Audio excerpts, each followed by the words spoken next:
오늘 에베소서 18번째 시간입니다. 5월 21일 주일 같이 메시지 나누겠고요. 저희 2장 말씀 1절부터 10절까지 저희가 3번에 나눠서 잘 살펴봤는데 오늘은 11절부터 13절까지의 말씀을 같이 보도록 하겠습니다. 5월이 거의 다 끝나가는데 이제 18번째 에베소서 나누고 있네요. 여러분들은 진도를 어떻게 느끼시는지 모르겠습니다. 천천히 잘 나가고 있는 것 같습니다. 저희가 2장 이제 10절까지 받고 11절부터 오늘 보도록 합니다. 저희가 1절부터 10절까지의 말씀에서 이 하나님께서 우리를 구원하시는 그 주도적으로 구원해 가시는 그 구원의 풍성함이 어떤 것인지를 저희가 잘 배웠었습니다. 그래서 4절에 보시면 긍휼이 풍성하신 하나님이 우리를 사랑하실 그 큰 사랑을 인하여, 그래서 5절에 뭐라고 되어 있었죠? 허물로 죽은 우리를 그리스도와 함께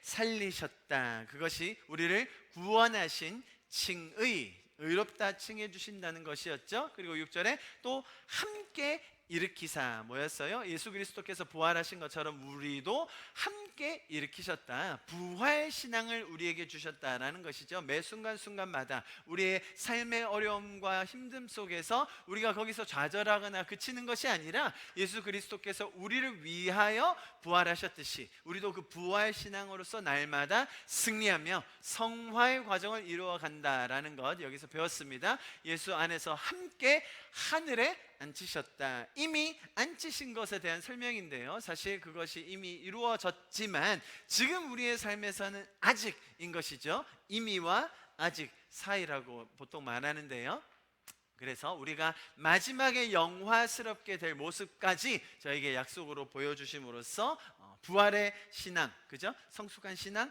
이어서 영화에까지 이르는 구원받아 칭의, 성숙하여지고 성화, 마지막에 이르는 영화의 과정에서 이르는 그 풍성함이 어떤 것인지를 저희에게 설명해 주었습니다. 뿐만 아니라 7절에서 뭐라고 되어 있습니까? 이는 그리스도 예수 안에서 우리에게 자비하심으로써 그 은혜의 지극히 풍성함을 오는 여러 세대에게 나타나려 함이라. 오는 세대, 또 다음 세대, 분명히 또 이 은혜가 필요한 사람들에게 이 풍성함이 나누어지는 것이 하나님의 마음임을 저희가 배웠습니다. 그래서 저희가 1절부터 10절 말씀을 가지고 이 풍성함이라는 키워드를 통해서 하나님과의 관계에서 누릴 수 있는 그 풍성함, 그 풍성함은 그 자리에 머물러 있는 것이 아니라 점점 더 자라는 것이라고 말씀드렸습니다. 그것이 우리의 믿음이건 신앙이건 혹은 은사이건 하나님께서 우리에게 주시는 그 풍성함이 더해질 것이고요, 뿐만 아니라 인간과의 관계에서 우리의 성품과 우리의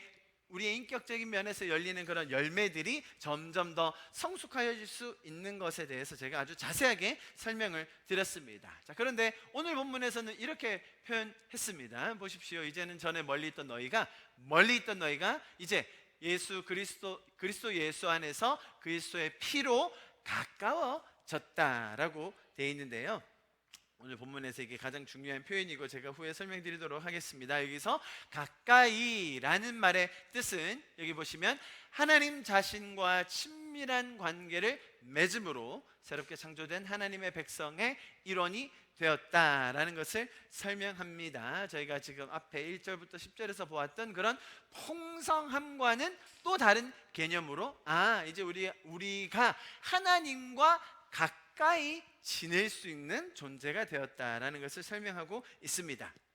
자, 그러면 다시 한번 오늘 본문도 지금 우리가 봤던 1절부터 10절과 비슷한 구조를 가지고 있어서 제가 접목시켜서 설명드리겠습니다. 그 풍성함을 가로막았던 것이 이런 것들이었습니다. 그게 1절부터 3절이었죠. 오늘은 11절부터 13절이고요. 같은 장입니다. 1절부터 3절에 보면 이런 것들이 우리를 하나님으로부터 멀리 했으며 하나님과 누릴 수 있는 그 풍성함, 또 인간 사이에서 관계에서 누릴 수 있는 그 성숙함을 가로막는다, 방해한다 라는 것을 제가 설명드렸습니다. 아마 이제 한 2번, 3번 가까이 설명드렸기 때문에 이 말하는 단어들이 같이 뜻을 잘 이해하실 겁니다. 우리 마지막으로 한번 정리해 볼까요? 허물과 죄 뭐였습니까?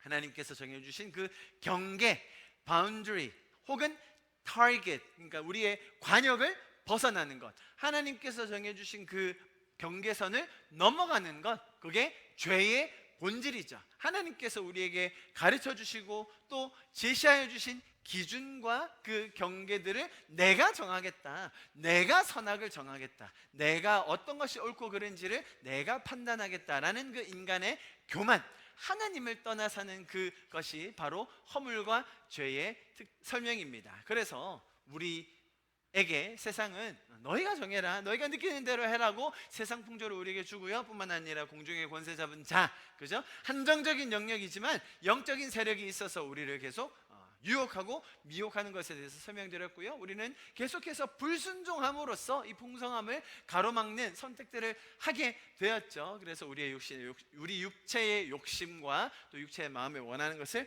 따라 살던 우리였습니다. 이런 것들이 하나님과의 풍성함, 또 사람들과의 사이에서 성숙함을 저해하고 방해한다는 것을 우리가 어떻게 이해하고, 또 우리의 기도의 자리에서, 그죠? 내 삶의 영역들마다 이런 구체적인 것들이 어떻게 자리 잡고 있는지, 나의 쓴뿌리 안에, 혹은 나의 감정 안에, 혹은 과거의 나의 트라우마 안에, 관계 속에서 드러나는 어떤 트리거들이 있거든요. 나를 그렇게 반응하게 하는, 유발하는 것들이 있는데 그것들이 어떤 것인지를 이런 목록들을 보면서 성령님께서 우리에게 조명해 주실 수 있는 것이죠. 아, 내 삶의 이 영역에서, 난 다른 영역에서는 그렇지 않은데 꼭 이런 문제만 들어서면, 꼭 이런 일을 닥치게 되면, 이런 상황을 맞닥뜨리면 내 안에 불순종이 나온다, 내 안에 어떤 영이 역사한다라는 것을 우리가 성령님의 그 조명하심을 통해서 아주 세밀하게 발견할 수 있는 것입니다. 그래서 이런 것들을 우리가 승리하고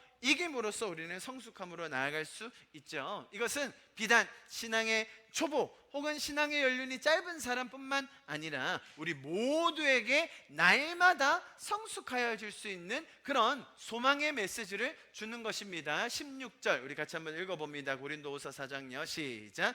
그러므로 우리가 낙심하지 아니하노니 우리의 겉사람은 낡아지나 우리의 속사람은 날로 새로워지도다. 할렐루야. 우리의 겉사람이 사실은 매일매일 후패하고 쇠약해집니다. 그럼에도 불구하고 우리의 속사람은 날로 강건해짐을 여러분 꼭 경험하실 수 있기를 축복합니다. 그래서 우리 인생의 마지막에, 정말 우리 인생의 마지막이 가장 풍성했노라.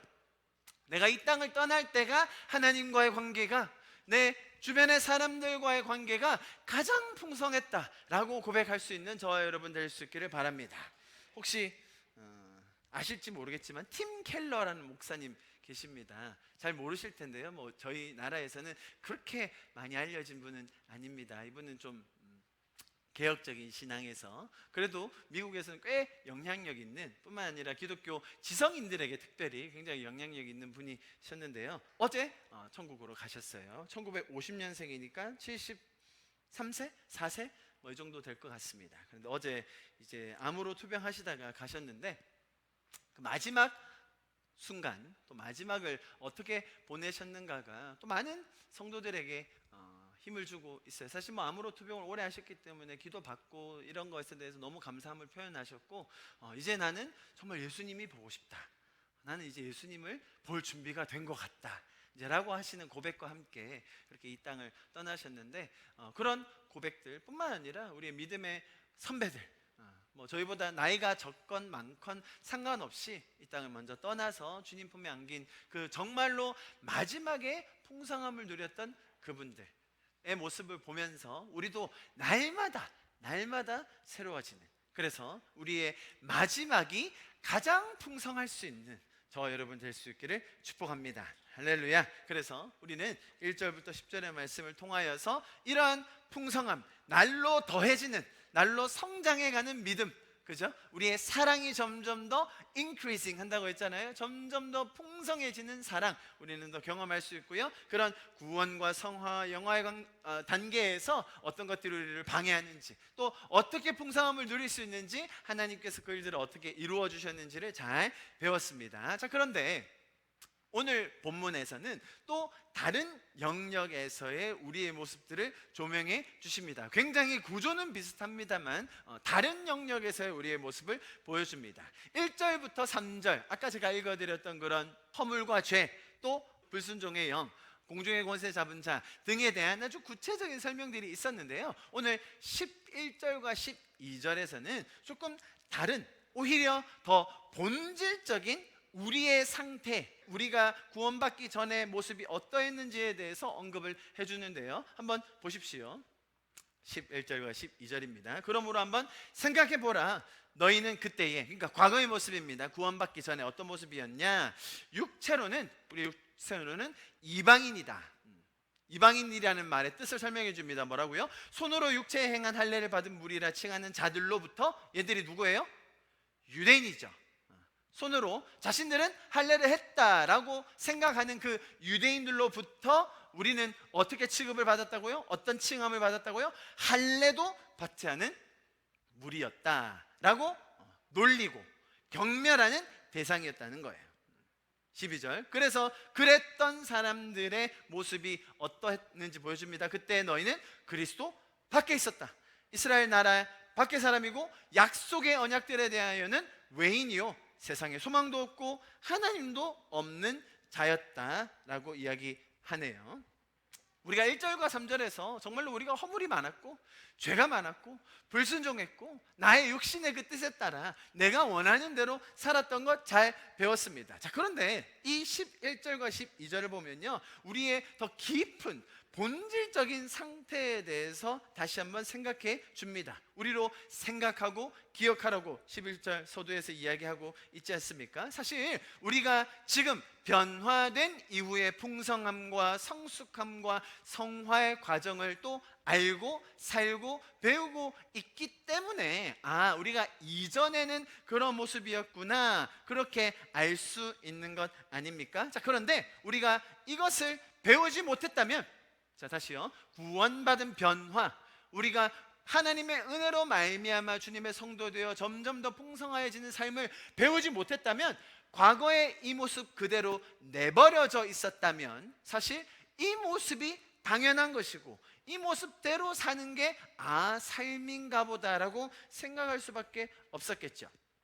분명히 하나님께서는 우리 안에 영적인 갈망을 주셨기 때문에, 영원에 대한 그 소원을 주셨기 때문에 이런 부패한 타락한 죄적인 세상에 살고 있노라면 이게 다가 아닌데, 이게 전부인가? 라는 그런 내 영적인 내적인 탄성이 나올 수밖에 없지만, 그럼에도 불구하고 모든 사람이 그렇게만 살고 있다면 우리가 이 새로운 삶, 새로운 피조물, 구원의 삶을 알 수가 없겠죠. 그렇죠? 그런데 하나님께서는, 우리가 믿는 성경의 하나님은 이 죄적인 상태, 죽어있는 상태, 우리가 타락한 그 상태의 모습을 그냥 내버려 두지 않으시고 직접 오셔서 개입하셔서 구원하기로 작정하셨다는 것이죠. 여러분, 이신론이라는 말 들어보셨습니까? 이신론. 굉장히 많이 팽배해 있는 신학의 한 용어인데요, 그 말의 뜻은 하나님이 창조하신 건 맞는 것 같아요. 이 우주의 움직임을 보고 세상이 돌아가는 걸 보면 창조주, 어떤 정말 절대적인 능력을 가진, 그리고 지성이 있는, 인격이 있는 존재가 이 우주를 만들었다라는 것은 동의를 해요. 많은 분들이. 왜? 이게 과학적으로 더 이상 어느 정도까지 가면 철학적으로든 과학적으로든 설명할 수 없는 영역이 있거든요. 자, 그런데 그 창조주가 우리와 지금 현재 인격적으로 소통하고 우리를 돌보시고 인도하신다? 그게 안 믿어지는 거예요. 인격적인 하나님, 친밀한 하나님, 우리와 함께 동행하시는 하나님이라는 것이 믿어지지 않는다는 거예요. 그래서 그 부분을 싹 빼요. 하나님이 계시다, 전지전능하다, 창조주는 맞다, 그런데 지금 우리와는 소통하지는 않으신다라고 믿는 게 이신론의 하나님이에요. 자, 그런 것을 정면으로 방박하는 구절이 있으니 오늘 본문이라는 거예요. 자, 우리는 외인이었습니다. 우리는 이방인이었어요. 사실 여러분, 바울은 본인 자신이 유대인입니까? 이방인입니까? 유대인이죠. 유대인인데 에베소에 사는 교인들에게, 성도들에게, 이방인들에게 지금 편지하고 있어요. 자, 그런데 이 구절을 좀 자세히 보시면 바울이 전문 용어인데요, 여러분 아마 알아들으시겠죠. 전문 용어로 셀프 디스하고 있는 거예요. 무슨 말이냐면 유대인 맞아, 유대인들은 자기 손으로 할례했고 우리는 구원받은 민족이야 라고 하는 자들이지. 그래서 마치 율법을 지키지는 않아도 할례만 받고 유대인만 되면 구원받는 것 마냥 살았던 자들이지. 유대인 잘못됐어.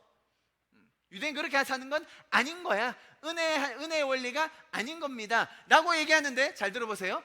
그랬던 그런 잘못된 유대인들에게 너희는 어떻게 불렸다? 너희는 할례도 안 받은 것들이 잘못된 자들에게 더 심지어 경멸받는 너희였다라는 거예요.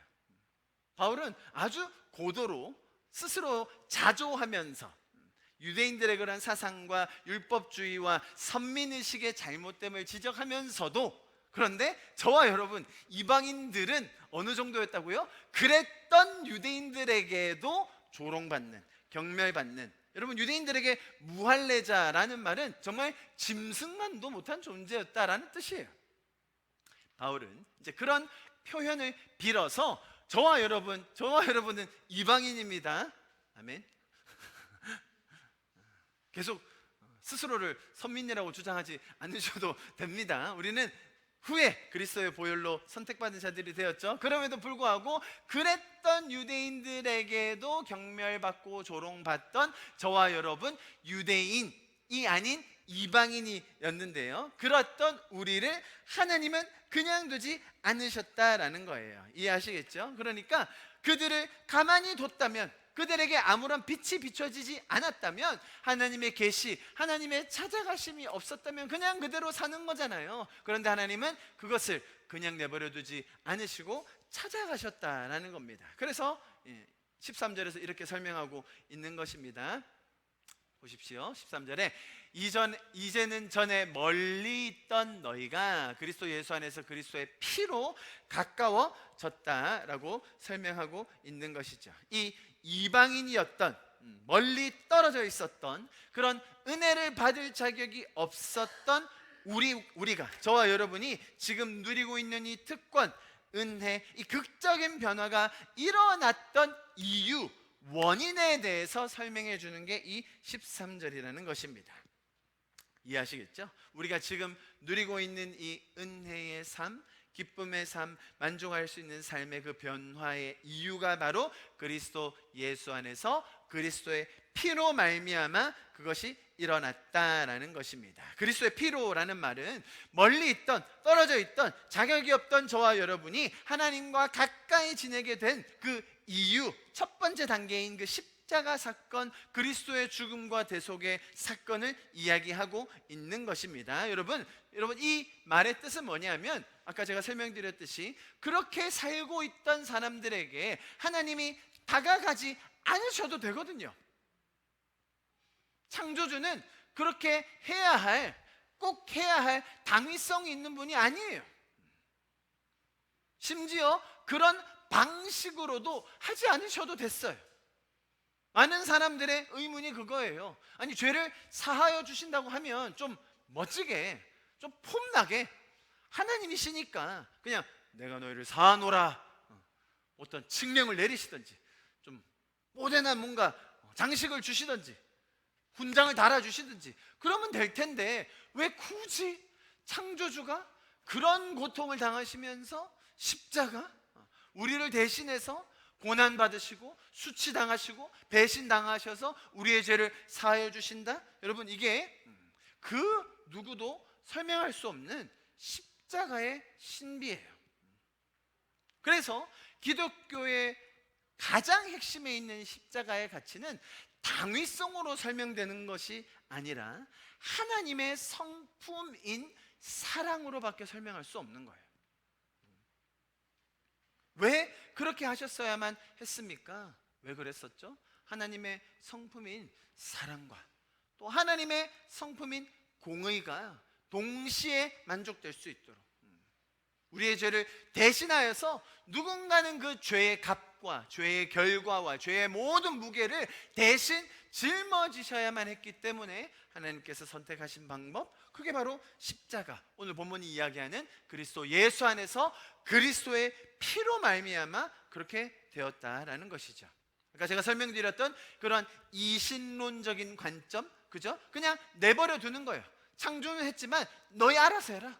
고통을 받건 서로 죽이고 미워하고 싸우건 간에 나는 신경 안 쓸 테니, 혹은 가끔 먹을 거 주고 가끔 저주도 주는데 너희 알아서 해라 라는 그런 대부분의 신관, 세계관이 팽배해 있지만, 기독교의 메시지는 뭐라고요? 하나님의 어떤 당위성이라든지 하나님께서 그렇게 꼭 하셔야 되었던 이유가 아니라 하나님의 성품을 드러낸 그 십자가 사건으로 말미암아 우리는 하나님과 가까이 있을 수 있는 자들이 되었다라는 것을 오늘 본문이 설명해 주고 있습니다.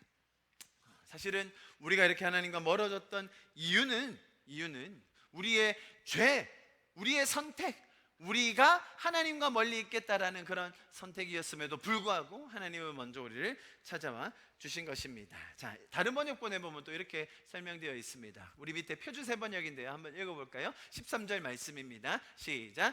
여러분이 전에는 하나님에게서 멀리 떨어져 있었으나 이제는 그리스도 예수 안에서 그분의 피로 하나님께 가까워졌습니다. 아멘. 자, 이 가까워졌다라는 표현, 하나님과 가까워졌다라는 표현, 제가 아까 좀 전에 설명드렸었는데요. 자, 이런 뜻입니다. 하나님 자신과 하나님이라는 그 인격적인, 영적인 창조주와 하나님 자신과 이 표현에 이런 담겨있는 이런 의미들을 우리가 자꾸 되새겨 보아야 합니다. 창조주와 우리가 친밀한 관계를 맺을 수 있다. 우리가 가까워졌다라는 그 말이잖아요. 신과 인간이 가까이 지낼 수 있다라는 거예요. 그래서 새롭게 창조된 하나님의 백성의 일원이 되었다라고 설명하고 있는데요. 자, 여기 보시면 친밀한 관계라는 그 표현과 함께 또 창조되어 하나님의 백성의 일원이 되었다라는 것이 인격적인 그런 만남과 관계를 설명하고 있습니다. 자, 그래서 오늘은 제가 이 가까워졌느니라에 담겨 있는, 우리에게 적용 가능하고 우리가 꼭 이해하면 좋겠는 그 두 가지 의미를 여러분에게 설명드리겠습니다. 우리가 창조주와 가까워졌다. 자, 11절과 12절 제가 충분히 설명드렸죠. 우리는 받을 자격이 없는 자들, 이방인, 심지어 누구한테도 경멸받는, 그들도 잘못 생각하고 있는 유대인들에게조차 경멸의 대상이었던, 아무런 자격이 없었던, 은혜를 받을 준비도 조건도 자격도 없는 이방인인 우리에게 그냥 두지 않으시고 그리스도의 피로 우리를 가깝게 해주셨는데, 이 가깝다라는 표현에 담긴 두 가지 의미를 제가 여러분에게 설명드리겠습니다. 첫 번째는 그것이 인격적이다라는 것이에요. 하나님과 우리와의 관계가 인격적이다. 그래서 일원이 되었다라고 이렇게 표현했죠. 두 번째로는 오늘 말 그대로 가까워진 것은 우리 하나님과 우리 사이의 그 관계가 친밀해졌다라는 의미예요. 자, 제가 그런 인격적이고 친밀한 관계의 특징과 우리가 적용할 수 있는 부분을 설명드리겠습니다. 첫 번째, 제가 표로 좀 만들어 봤습니다. 인격적이다라는 말의 뜻, 잘 안 보이세요? 보이긴 보이시죠? 네, 제가 설명드리겠습니다.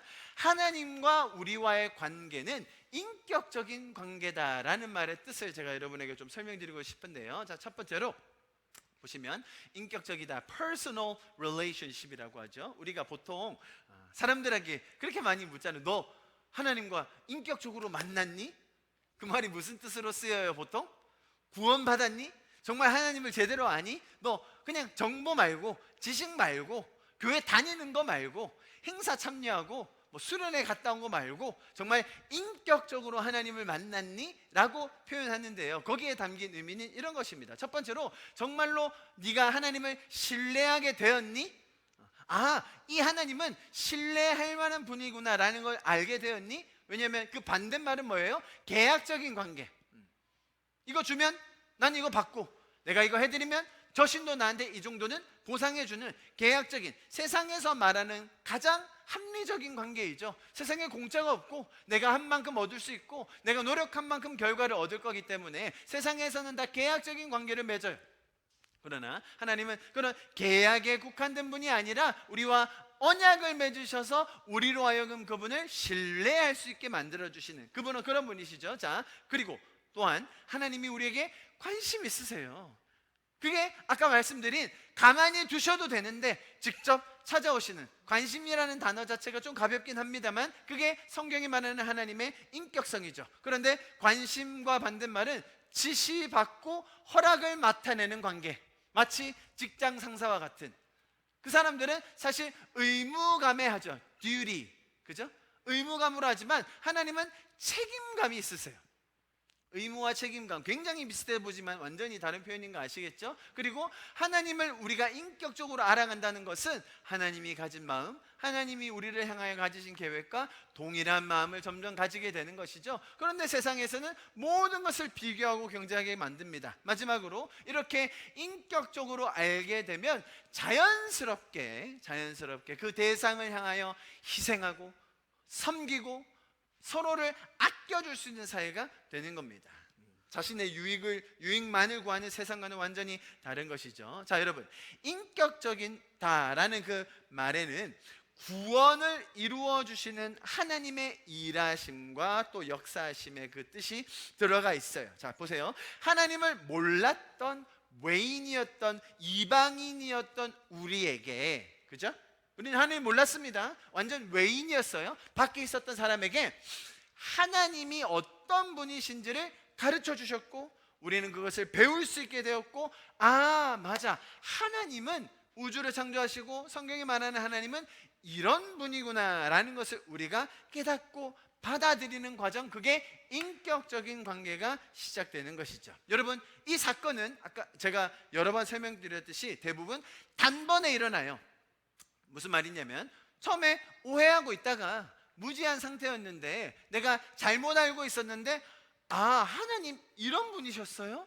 아 하나님은 나에게 이런 마음을 가지고 계세요? 라고 우리가 단번에 깨닫는 사건, 그것이 점차적으로 쌓여서 마지막에 딱 이루어진다 할지라도 어쨌건 간에 단번에 일어날 수 있어요. 그래서 구원이라는 것이 하나님께서 이루신 그 단번에 일어났던 사건인 것처럼 우리에게도 하나님과의 그 인격적인 관계가 그렇게 일시적으로 형성될 수 있는 거예요. 분명히 그렇게 처음에 맺어진 관계인데 내 안에 있는 그런 죄성과 또 수년간 쌓여왔던 오해로 인해서 하나님에 대한 잘못된 개념이 남아있을 수는 있습니다. 자, 그래서 우리는 매주 이렇게 성경을 통해서 하나님에 대해서 더 배우고 있는 것 아니겠습니까? 그래서 우리는 하나님에 대해서 더 알아가고 그분의 성품, 그분의 마음, 그분의 계획, 그분이 어떤 분이신지에 대해서 날마다 더 풍성하게 알아가고 있는 중인 것입니다. 그래서 여러분, 우리가 가진 행여나 가지고 있는 하나님에 대한 오해들, 그분은 계약적이시다, 지시하신다, 우리는 가서 허락만 맡아야 된다, 나는 의무감으로 이걸 해야 된다, 막 경쟁 비교해서 해야 된다, 혹은 나의 유익을 위해서 저 존재들의 유익만을 위해서 살아야 한다라는 그런 세상의 오해들, 혹은 사단의 미혹들이 벗어지고 정말로 우리가 가장 신뢰할 수 있고 우리를 향한 놀라운 책임감을 가지고 계시며 일하셔서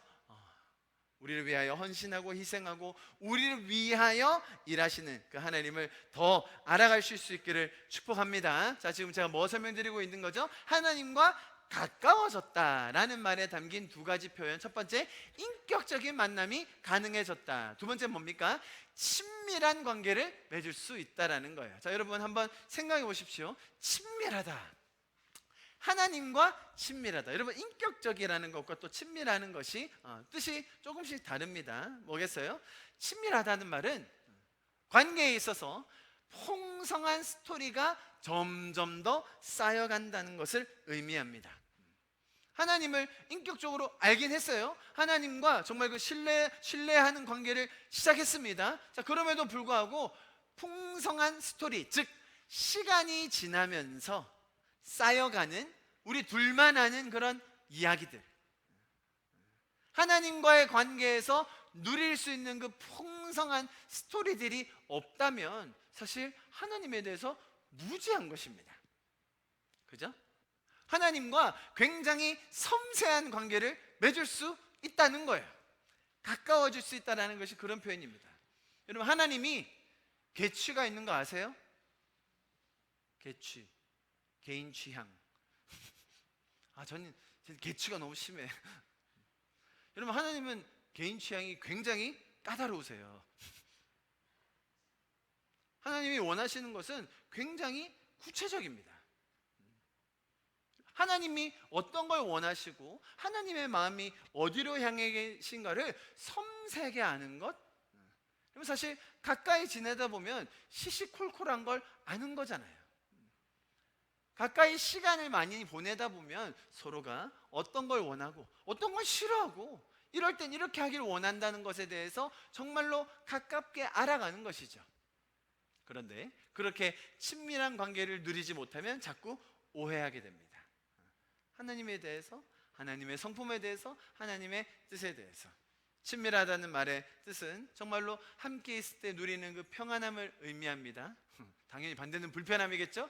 그리고 친밀하다는 것의 뜻 중에 하나가 정기적으로 오랜 시간을, 긴 기간을 계속해서 만난다는 의미예요. 그렇지 않습니까?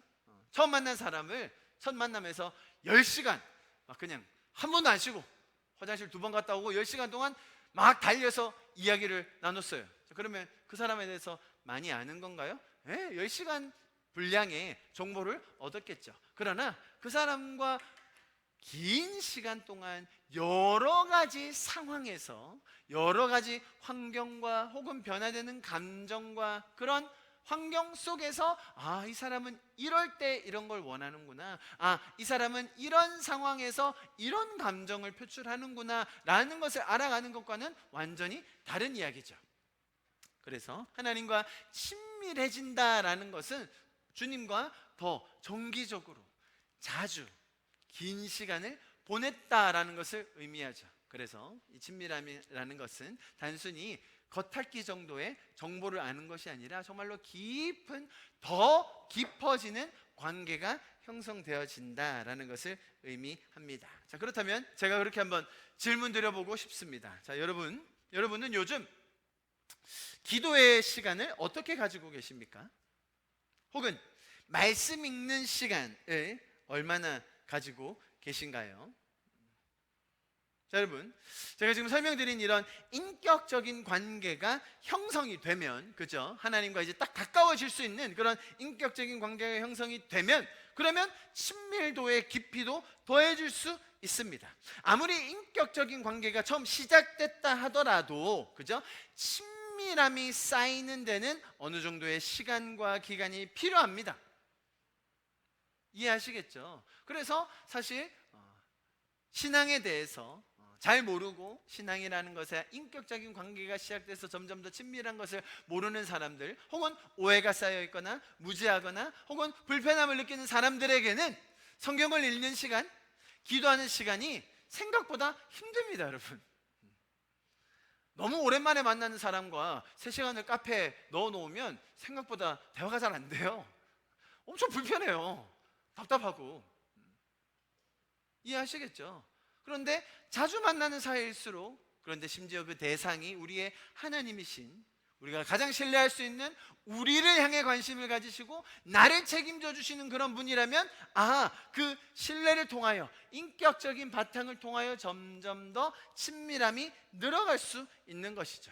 여러분, 그래서 어떤 분들은 막 기도의 자리에서 저는 하루에 2시간씩 기도합니다, 이런 분들이 계세요. 그런 분들의 이야기를 들으면 2시간 동안 뭐해? 뭘 하는데 2-3시간을 기도한다고 처박혀 있어? 가서 일이나 하지.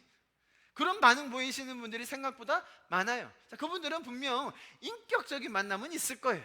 그런데 이 친밀함, 하나님과 정말 가까워지는 그 풍성함을 누리지 못하는 신앙생활을 하는 분들도 꽤 많습니다. 자, 그래서 여러분, 이 인격적이라는 관계의 특성과 친밀하다는 관계의 특성은 서로가 서로를 보조해주는 역할을 합니다. 친밀함이 점점 더 쌓여갈수록 하나님을 더 신뢰할 수 있는 존재로 우리가 여기게 됩니다. 그죠?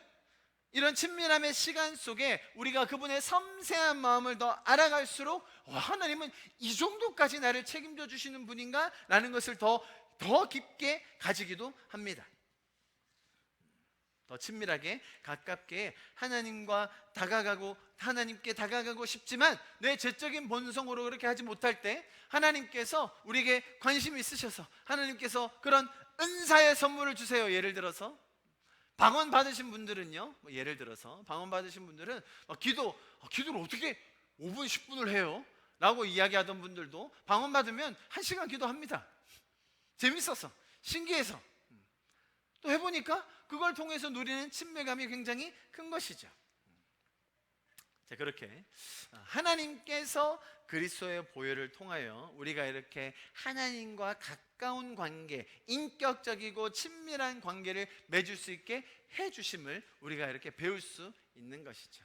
자, 여러분, 그러나 제가 이렇게 인간적인 용어와 또 설명들을 덧붙여서 지금 성경이 이야기하는 가까워짐, 즉 인격적인 친밀한 관계를 설명드리고 있는데요, 아까 제가 조금 언급을 드렸듯이 하나님과 이런 인격적이고 가까운 관계를 맺는다는 것, 너무나 신비한 일입니다. 우리는 이런 하나님과의 관계를 계속해서 회복해가고 또 더 풍성하게 함으로 말미암아 하나님이 우리를 먼저 찾아와 주셨구나, 하나님이 우리를 위하여 먼저 일하여 주셨구나 라는 것을 점점 더 배울 수 있게 됩니다. 자, 그렇다면 마지막으로 이러한 하나님께서 우리를 가까이 하심을 통해, 그렇다면 우리의 삶에서는 실제적으로 어떤 것을 배우고 또 적용할 수 있는지에 대해서 적용점을 나누고 마지막으로 마무리하도록 하겠습니다. 제가 아까 그 표에서 뒤에 세상적인 부분 빼고, 자, 원래 올바른 설명들, 인격적인 것 또 친밀한 것에 대한 설명을 이렇게 적어놨습니다. 자, 이것은 분명히 우리와 하나님과의 관계를 설명하는 그런 표현들입니다. 인격적인 관계, 친밀한 관계, 이런 것들을 우리가 충분히 설명을 드렸는데요. 자, 그렇다면 여러분, 이 관계에 대한 설명, 하나님과 우리와의 관계, 인격적으로 될 수 있고 친밀할 수 있다라는 이 관계에 대한 설명을 들으면서 사실 자연스럽게 우리가 떠올릴 수 있는 것은, 내가 다른 사람들과 맺고 있는 관계는 어떤가를 우리는 이런 하나님과의 관계의 설명을 통해서 다시 한번 돌아볼 수 있게 됩니다. 만약에 여러분들이 지금 이 앞에 설명되어 있는 이런 인격적인 관계, 친밀한 관계, 단순히 계약적인 관계, 유익을 위해서 만나는 관계가 아니라, 그죠? 혹은 뭐 1년에 한 번 보고 5년 뒤에 한 번 보고 그런 관계 아니라 정말로 인격적이고 친밀한 이런 관계를 하나님과 맺을 뿐만 아니라 우리 주변에 많은 사람들과도 맺고 있다면, 여러분, 그것은 얼마나 큰 복인지 모릅니다. 이해하시겠죠? 그래서 교회라는 공동체는 너무너무 소중한 것이죠. 왜냐하면 교회라는 이 모임과 또 이런 지체된 공동체는 단순히 문화적으로 혹은 사교적으로, 정서적으로 우리에게 약간의 도움을 주는 그 정도의 시설을 말하는 게 아니기 때문이죠.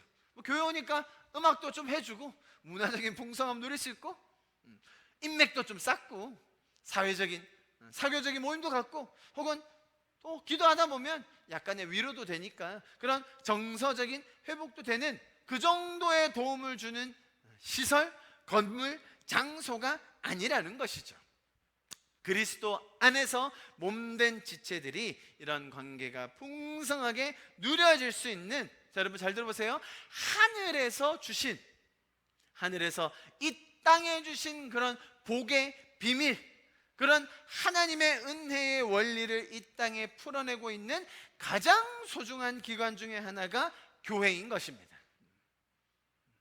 이것은 단순히 우리가 생각하는 육적인 혹은 정서적인 것이 아닌 영적인 수준의 이야기를 하는 것입니다.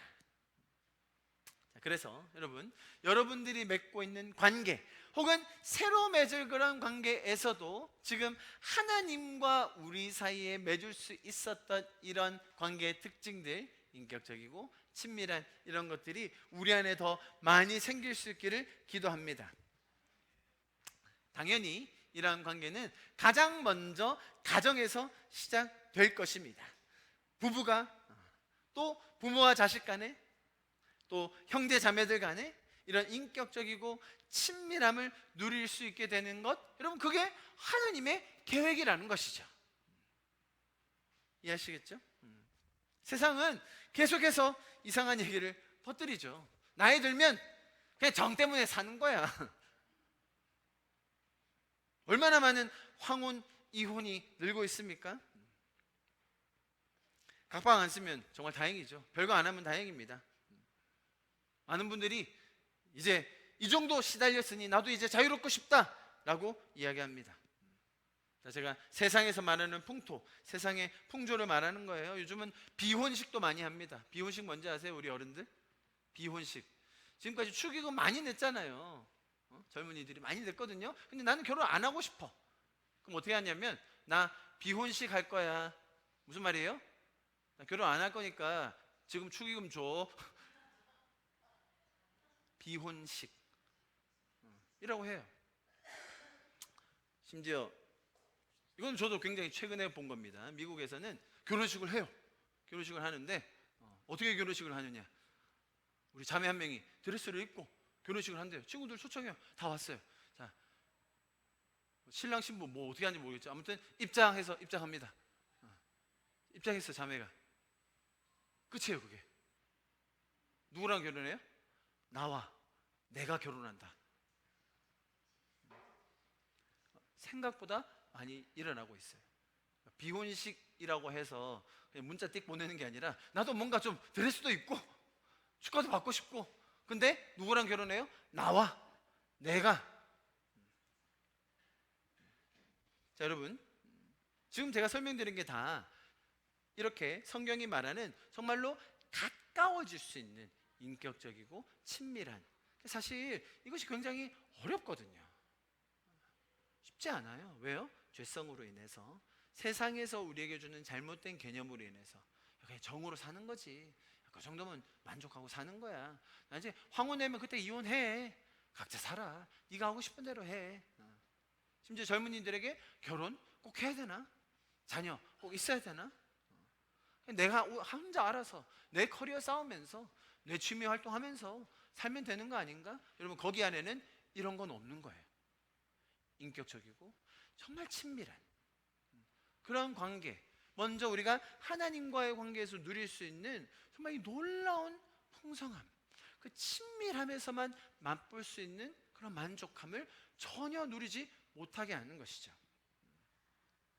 여러분, 혹시라도 우리의 마음에도 이런 것들에 대해서 부정적인 마음, 안 될 거라는 마음, 제한하는 마음이 있었다면, 여러분, 그런 나의 죄성을 빨리 인정해야 돼요. 아, 이게 하나님이 주신 마음이 아니구나. 잘못된 것이구나. 정말로 우리가 하나님과 가까이 지낼 수 있듯이 다른 사람들과의 관계에서도 첫 번째는 어디입니까? 부부, 가정, 자녀들과 형제 자매들과 심지어 나의 이웃들과. 자, 그 이웃으로 넘어가는 첫 단계가 어디예요? 교회인 것이죠. 공동체인 것이죠. 우리가 교회 모여서 그러면 우리끼리만 잘 살고 잘 먹자는 겁니까? 아니죠. 세상에 있는 그 수많은 영혼들을 향하여 마치 하나님께서, 제가 처음에 말씀드렸죠, 하나님이 그리스도의 보혈로 오지 않으셔도 됐거든요. 굳이 희생하고 헌신하지 않으셔도 됐거든요. 그냥 대충 돈 좀 보내고 후원도 좀 하고 생색 좀 내고 그렇게 했으면 됐을 수도 있거든요. 그런데 굳이 이 땅에 오셔서 발을 대시고 피 흘리심으로 그 관계, 멀어져 있던 관계를 회복해 주셨던 것처럼, 우리도 공동체에 모여서 이런 풍성한 사랑을 누림과 동시에 내가 굳이 하지 않아도 돼요. 그거 안 한다고 누가 뭐라 하진 않아요. 그러나 그리스도의 사랑이 우리를 강권하여 우리도 소외된 자들을 위해서, 헐벗은 자들을 위해서, 고통받은 자들을 위해서 그들을 섬길 수 있는 것입니다. 할렐루야.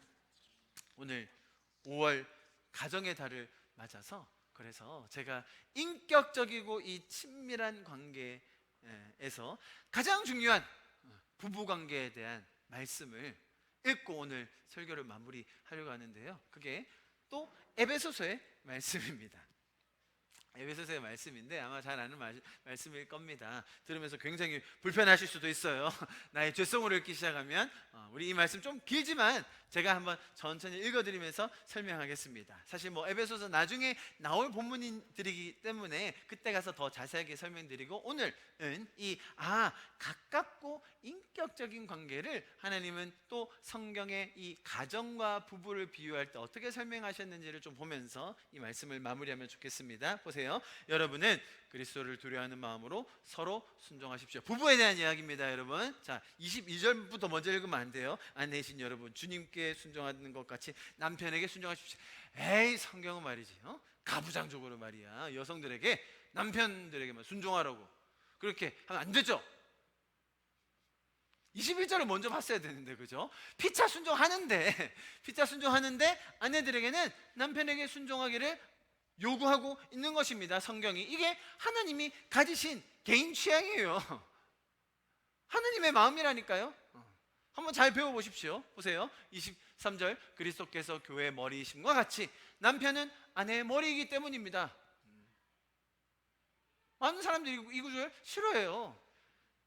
페미니스트들을 아주 이 구절 때문에 아주 경멸해요. 경멸. 좀 끝까지 좀 읽어보지. 처음부터 서로 순종하는데 그 중에 아내는 더 순종을 해라. 그게 정상적인 성경적인 원리다, 하나님의 마음이다라고 설명합니다. 그리스도께서 그분의 몸인 교회 구주이십니다. 교회가 그리스도께 순종하는 것 같이 아내들도 모든 일에서 남편에게 순종하십시오. 할렐루야. 이럴 때 이제 자매님들이 아멘 하시면 됩니다. 할렐루야, 아멘. 자, 그러면 형제들, 그러면 남편들은 뭐 하는데요? 남편들은 순종 안 해도 됩니까? 남편이신 여러분, 자, 이제 형제님들 긴장하시고요. 그리스도께서 교회를 사랑하셔서 교회를 위하여 자기를 내주신 것 같이 아내를 사랑하십시오. 아내들은 그냥 좀 마음 쉽지 않아도 그냥 순종 꾹 참고 조금만 하시면 됩니다. 할렐루야. 남편들은 목숨 걸고 아내 지키셔야 됩니다. 할렐루야. 이럴 때 형제님들이 큰 소리로 아멘 하시는 겁니다. 형제가 쉽습니까? 자매가 쉽습니까? 제가 볼 때는 이렇게 비교하는 게 제적이라는 거예요. 굳이 이런 설교 안 해도 되는데 얼마나 우리가 제적이면 하나님이 이렇게까지, 이런 것이 정말로 우리가 인격적이고 가까워지는 정말로 구체적인 지침이라는 거예요. 그게 부부 안에서 누려지면 그게 점점 더 풍성하여지고 뿐만 아니라 우리 주변의 관계에서도 이렇게 이루어질 수 있다는 것을 보여주고 있는 것입니다. 26절, 그리스도께서 그렇게 하신 것은 교회를 물로 씻고 말씀으로 깨끗하게 하여서 거룩하게 하시려는 것이며 티나 주름이나 또 그와 같은 것들이 없이 아름다운 모습으로 교회를 자기 앞에 내세우려는 것이며 교회를 거룩하고 흠이 없게 하시려는 것입니다. 그래서 남편들이 아내들한테 결혼할 때 네 손에 물 안 묻히게 해줄게, 손에 주름 안 가게 해줄게, 지금 그런 말 아닙니까? 여기서 티나 흠 잡을 것이 없게 거룩하게 깨끗하게 그 아내를 지켜주는 그 마음으로 목숨을 걸고 아내를 사랑하라라는 거예요. 할렐루야. 남편에게 요구하시는 게 조금 더 많죠? 훨씬 많아요. 훨씬. 다음 28절, 이와 같이 남편들도 자기 아내를 자기의 몸과 같이 사랑해야 합니다. 자기 아내를 사랑하는 사람은 자기를 사랑하는 것입니다. 마지막 읽을게요. 아무도 자기의 육신을 미워하지 않습니다. 그리스도께서 교회를 기르시고 돌보시는 것처럼 사람은 자기의 육신을 가꾸고 보살핍니다. 우리는 그리스도의 몸의 지체입니다. 그러므로 사람이 부모를 떠나서 자기 아내와 합하여 둘이 한 몸이 되는 것입니다. 이 비밀은 정말로 큽니다. 나는 그리스도와 교회를 두고 이 말을 합니다. 그러니까 그죠? 부부라는 관계, 가정이라는 그 역학을 사실 교회와 그리스도를 빗대어서 우리에게 아주 풍성하게 설명해 주시는 것입니다. 자, 그죠? 33절, 그러므로 여러분도 각각 자기 아내를 자기 몸과 같이 사랑하고 아내도 자기 남편을 존중하십시오. 할렐루야.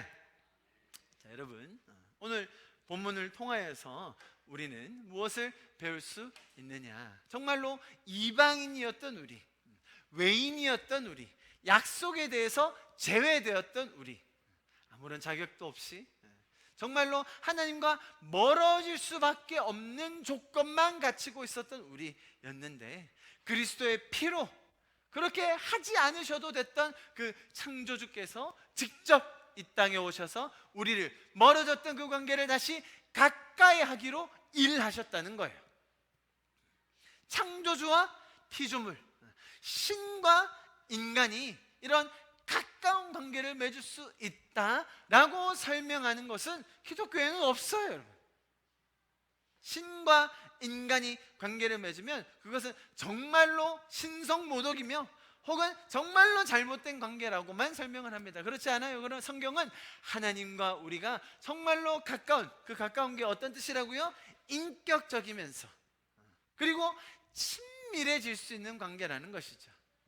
하나님이 어떤 분이신지를 바로 아는 것, 하나님에 대한 오해를 풀고 무지를 벗어나서 내가 생각했던 그런 죄적인 관념을 벗어나 하나님을 신뢰하시고 우리에게 관심이 있으시고 우리를 책임져 주시며 우리를 끝까지 함께하며 같이 동행하기 원하시는가 하나님의 마음과 계획을 배우는 깨달아는 인격적인 관계, 그것이 시작되면 어떻게 될 수 있다고요? 하나님과 점점 더 시간을 보내고 어디에서요? 기도의 자리에서, 말씀의 자리에서, 또 하나님의 도우심으로 말미암아 그런 관계가 점점 더 쌓여가요. 친밀함이 점점 더 깊어져요. 그 말의 뜻은 뭡니까? 하나님의 그 섬세한 부분, 시시콜콜한 것, 자질구레한 것까지도 맞아, 이건 하나님의 뜻이지. 맞아, 하나님은 이런 마음을 품고 계시지.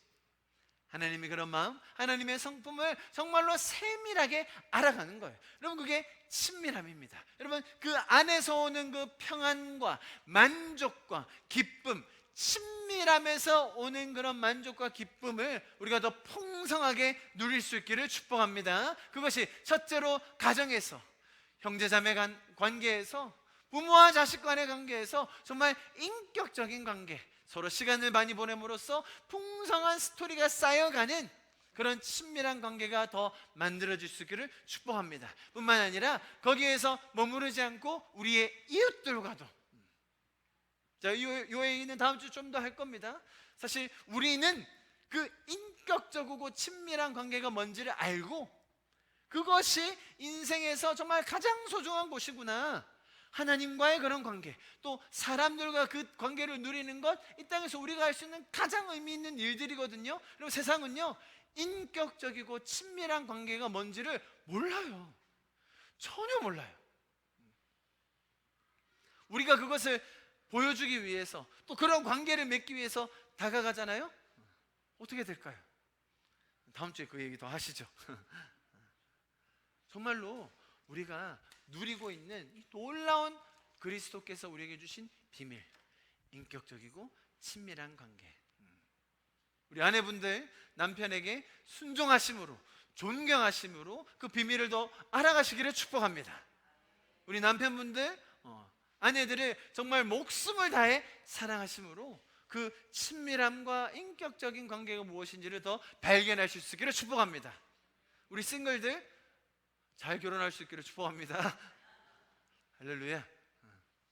우리 같이 찬양하고 또 기도함으로 오늘 메시지를 마무리했으면 좋겠는데요. 정말로 하나님께서 우리를 바라보시는 그 마음과 그분의 계획과 또 이런 친밀함과 인격적인 그 관계에서 오는 그 풍성함들이 우리 안에 더 누려질 것을 우리가 기대합니다. 우리 같이 이 찬양함으로 오늘 메시지 마무리하면 좋겠습니다.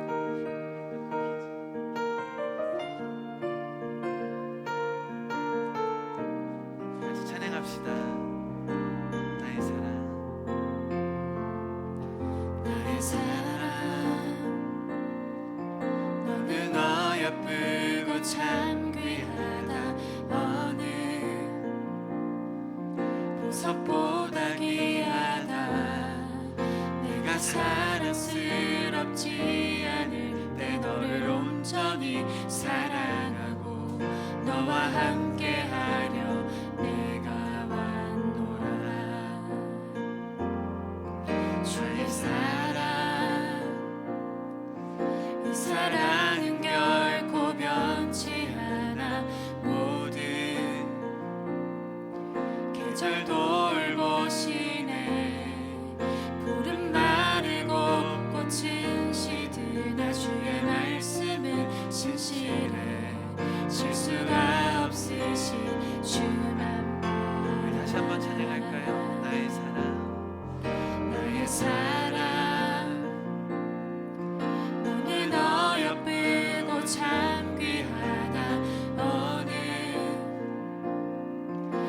보석보다 귀하다.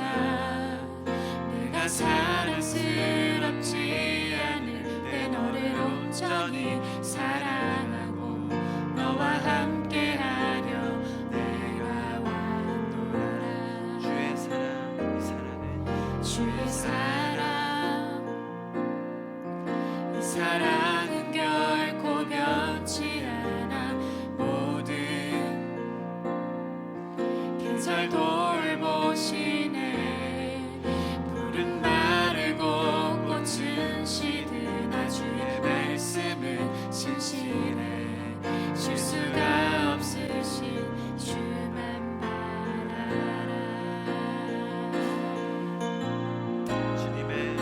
주님의 나라와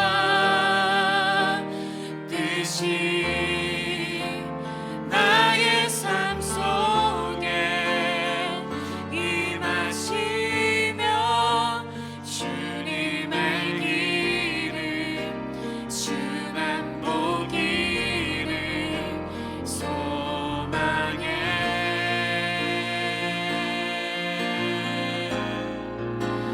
거룩히 살아갈 힘과 두려움 없는 믿음 주신 나의 하나님. 완전한 사랑 찬양해. 주님의 나라, 주님의 나라와 뜻이 나의 삶 속에 임하시며 주님 알기를 주만 보기를 소망해.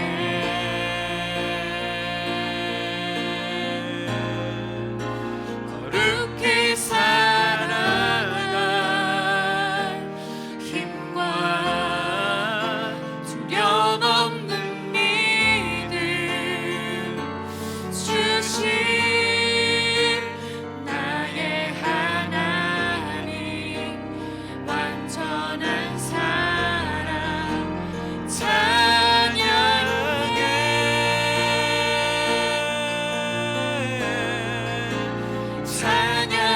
찬양하리 만군의 주 영원히 함께하시네. 존귀하신 사랑의 왕 영원히 통치하시네.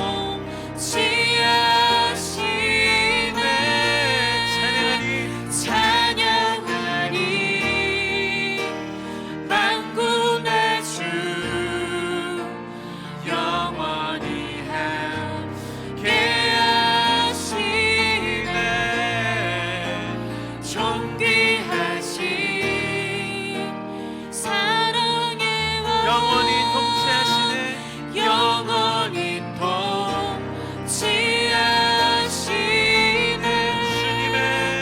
주님의 나라와 뜻이 나의 삶 속에 임하시며 주님 알기를 주만 보기를 소망해.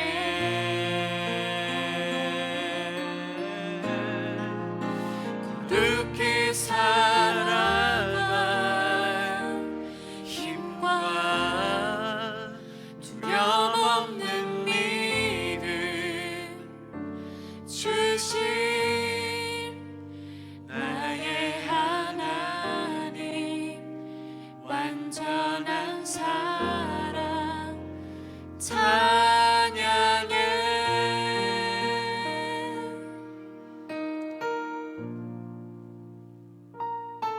우리 육신의 태생 그 자체로 이방인일 수밖에 없었던 나를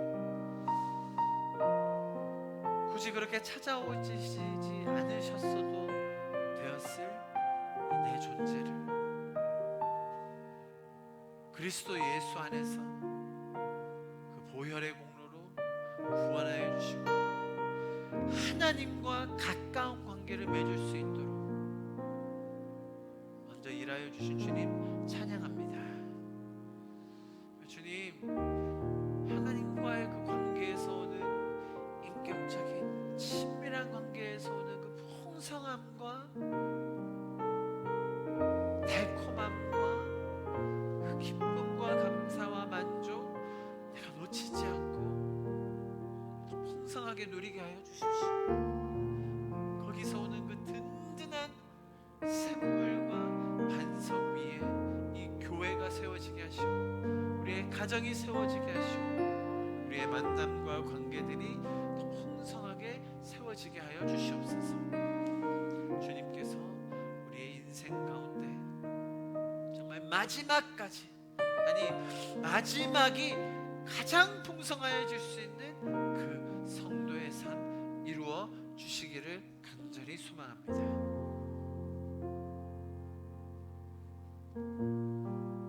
그렇게 우리의 삶 가운데 놀랍게 일하시고 우리를 인도해 가실 주님을 기대하고 찬양합니다. 모든 말씀 살아계신 예수 그리스도